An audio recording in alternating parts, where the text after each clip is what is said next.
Welcome to Passionate and Practical, the art of dreaming, doing, and serving. I'm your host, Lexi, and today's episode is with Liz Bohannon. Liz is a wife and a mama, and she's also the CEO and founder of Sseko Designs, a social enterprise working to educate and empower women. She believes deeply that business is a powerful platform for social change and that girls are our future. I often share my belief on this platform that when women love other women well, our world will change. Liz is truly an example of a woman who has made a promise to 3 girls in Uganda, 10 years later now employs over 50 women in East Africa. She's also an author to an amazing book that I had the pleasure of reading early before it releases on October 1st called Beginner's Pluck. On today's episode, we talk all about her new book, some of my favorite concepts in the book, and get to know her a little bit better. I was introduced to Liz through my husband, who went to the Global Leadership Summit, which is an amazing, amazing leadership conference for men and women to just hear from great speakers and authors and thought leaders in leadership and also as believers. And Liz was one of the speakers. Blake came home and he was so excited to introduce Liz and her talk to me. I was laughing, I was awe-inspired, and I was also kicked in the tush by some of the things that she had to say about thinking macro and investing micro. And I am so excited to have her on the show today. Please welcome Liz. Liz, tell us a little bit about the concept of Beginner's Pluck, your book. Yeah, so when I started my company, Sseko Designs, I had moved to Uganda. I did not have a background in fashion. I didn't have an interest in business. I was a journalism student and had this desire to find and report and write about issues that were facing women and girls living in developing economies and in conflict and post-conflict zones. And throughout the last decade of now being a CEO of a for-profit fashion company, I had this kind of insecurity about the fact that I didn't know what I was doing. I didn't have a background in that. I didn't even really have a pre-existing interest in those things.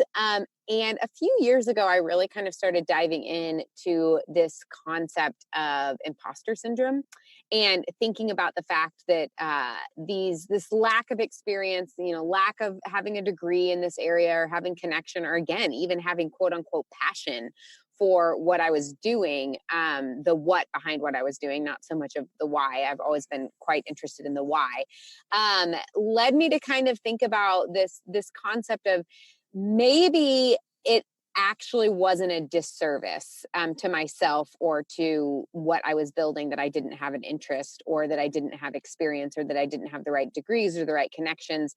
Maybe that's actually why I've been successful, and really kind of starting to dive in to unpacking a lot of the really unhelpful narratives that I think are inundating our culture right now about what it means to quote unquote find your passion and dream big. And these narratives that I am finding are creating a lot of fear and anxiety in people, like they were in myself, and really kind of examining each of those concepts and then going, how did this actually play out in my life? How have I seen it play out in others' lives?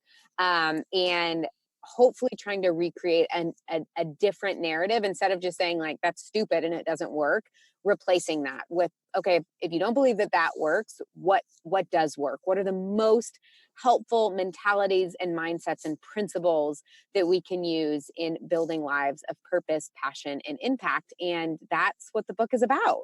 I love it. And like I said, I devoured it in 3 days. That is crazy. That's so fast. Yeah, I have a 20-month-old and a 3-month-old. So I had to wake up super early, get my coffee going, and I was reading and reading and reading. And it was so you actually set your alarm to wake up early to read it? Oh, yes, I did. Oh my gosh, that's amazing. Yeah, I was loving it. I was craving it. It was just what I needed. And I told my husband at the end of it, I was like, it reminds me of Bob Goff. Like, you're just super whimsical and funny the way you tell stories, but you also have a lot of practical advice, which is just so needed. And as a millennial woman with big dreams, I loved your kind of step-by-step of, if you want to make a difference, you have to think global, but act local. And I just adore that. So you have this concept of owning your average and dreaming small. So tell us a little bit about that and how is that important in combating anxiety and fear in our lives? Yeah, the chapter called Own Your Average was absolutely the most difficult chapter in the whole book to write because it is such a delicate line. Because, I was like, here, I want people to feel like inspired and empowered when they pick up this book. And yet I'm telling them that they're probably not that special. They're probably not all that talented. They're probably pretty average.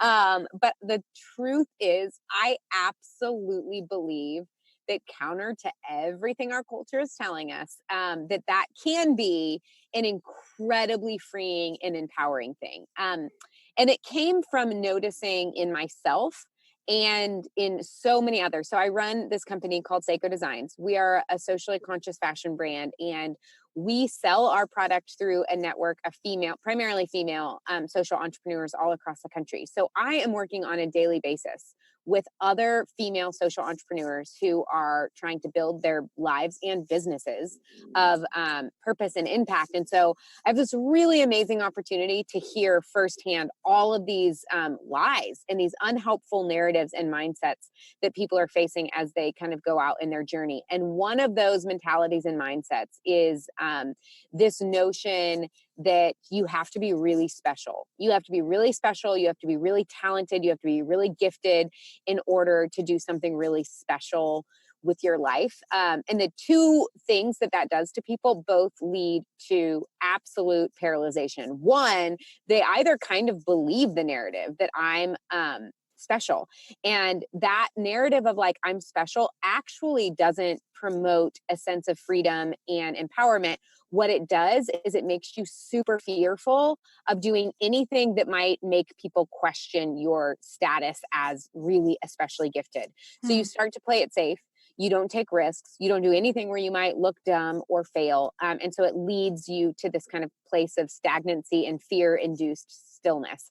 On the other side of it, you believe you aren't special, and so you don't start in the first place. You wait until you have confirmation, you found your above average special skill set or hidden talent or hidden gift, and you kind of wait on the sidelines before you find it, before you start creating. And so frankly, I realize like we're telling people this narrative that if they believe it, they're kind of screwed. If they don't believe it, they're kind of screwed. Like there has to be a better way that we can go about thinking about this. And the idea of just saying like, hey, truth is, you're probably pretty average. And guess what? That's okay. Because I really believe that when we own our average, we're more likely to spend less time kind of protecting our egos and doing all this angsty stuff, figuring out like, am I special? Do I belong? What am I going to look like? What are people going to say? And you can really get to pouring that same recovered energy into taking risks and into trying and failing and making mistakes and creating and iterating. And all of those things are how we go about actually building really meaningful lives of purpose, passion, and impact. Love it. Preach, sister. Yeah.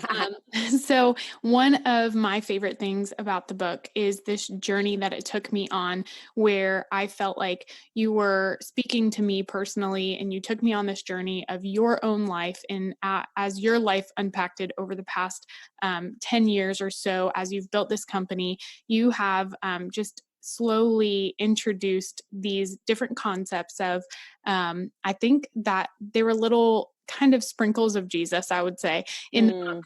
And I was like, oh, I just want more. I just want more. And it kept me coming back and coming back. And then at the end, and sorry to give it away, but at the end, you share your testimony and you share what makes you, what had you falling in love with Jesus and keeps you falling in love with Jesus. And oh man, I was crying and I was like, hallelujah.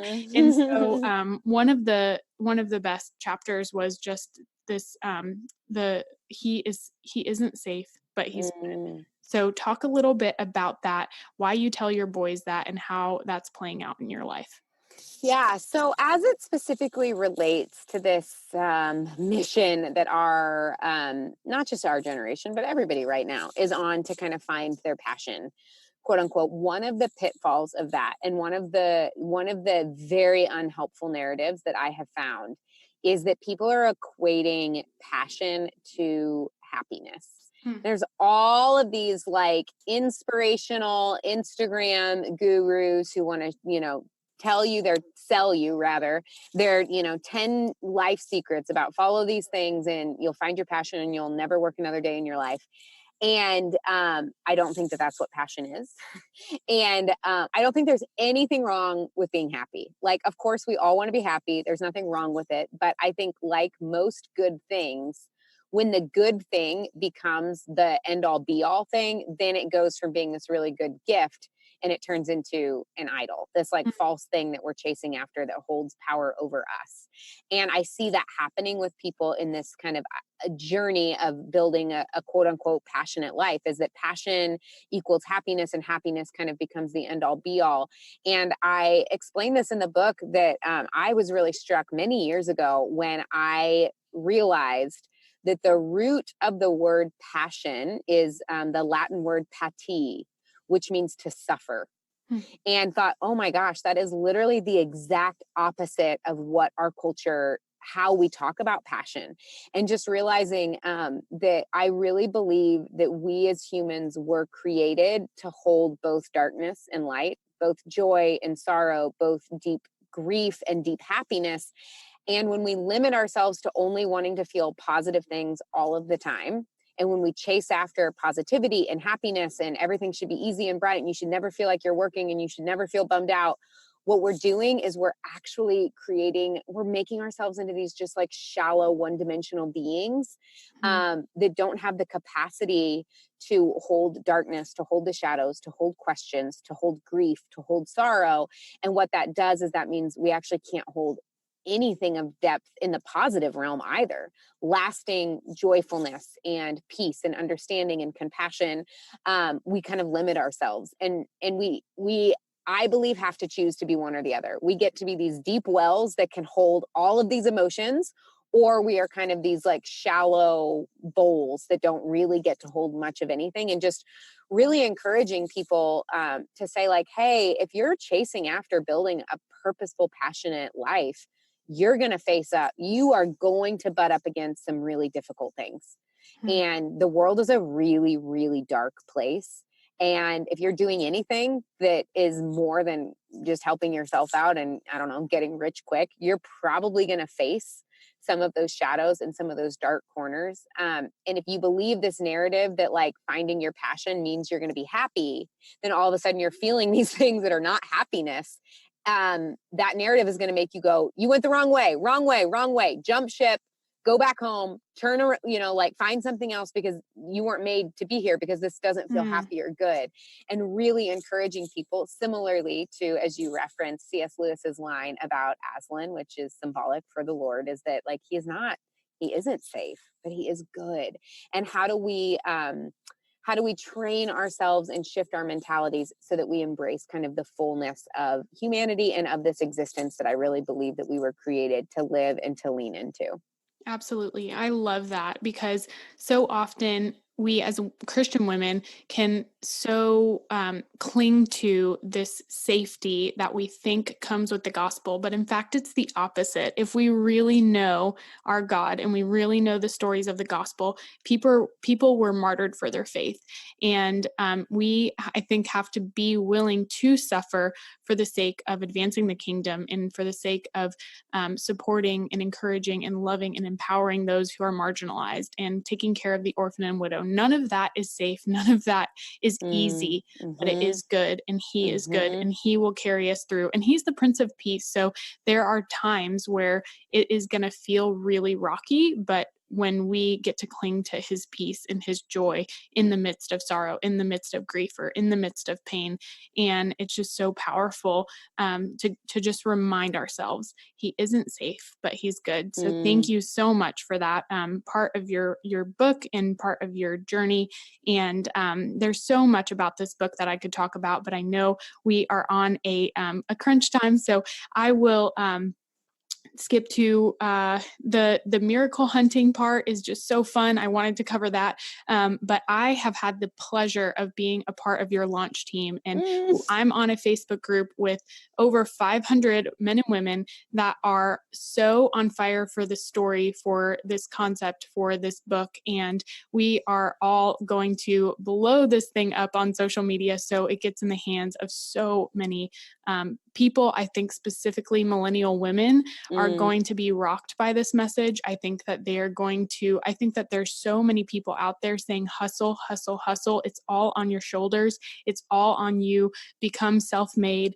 And I think that this is such a refreshing message to turn around and say, it's not all about you and it's not all about your hustle. It's about mm, impact, and it's yeah. about doing things that matter. And I really, really appreciate that as a fellow believer who wants to make an impact, who wants to be an influencer, but doesn't want to do it in a way that says, hey, everybody, look at me. I want to say, hey, Yeah. everybody, look at him. He's doing it. He's already done it. And we just get to play a part in his story. So, and I Mm, think that the other concept of just dignity, the way that you've just pushed these women up and given them opportunity to be entrepreneurs, to be creatives, has just been so inspiring. And I love that you don't look at yourself as you're above them. You look at yourself mm, as a sister with them. And I think that is where the change really happens. That's when relationships can take root and the depth can form, and God can do his work. So thank mm. you. Thank you. Thank you for being a voice in this space. Thank you for your work with Sseko and your work in Uganda. It is so fun to follow you, and I will continue to do so and promote your book. And just super grateful for your heart. Oh my gosh. Thank you so much, Lexi. And thank you for your support and for being on my launch team. My publisher said, I haven't said this out loud to anybody else. They were like, we've never seen a launch team that is so excited and so supportive. And I have to tell you, it has been the most humbling, fun, amazing experience to feel like I'm walking into this season of putting this message that in some ways is a little counter-cultural and counterintuitive out into the world, and truly feeling like I am backed by 500 plus women and men who are going like, yes, yes, we believe in this. Yes, we want to be a part of this story. And it has been such a gift. And I'm so grateful that you've been a part of it. Ladies, you are infinitely valuable. You are created with a unique set of gifts, skills, and talents created by God for his purpose and his glory. So go be his hands and feet to this broken world and get it, girl.